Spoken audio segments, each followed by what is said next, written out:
హర హర మహాదేవ, శంభో శంకర. అఖండ తాండవం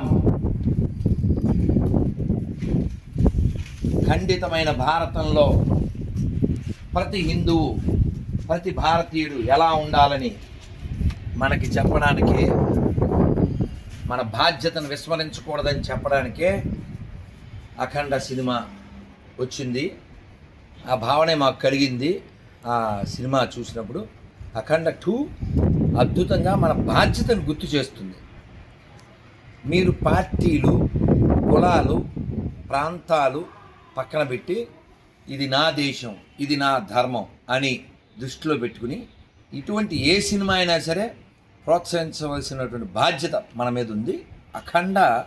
అఖండ విజయం సాధించడం కోసం మనం ఏదో ప్రమోషన్ చేయడం అని కాదు.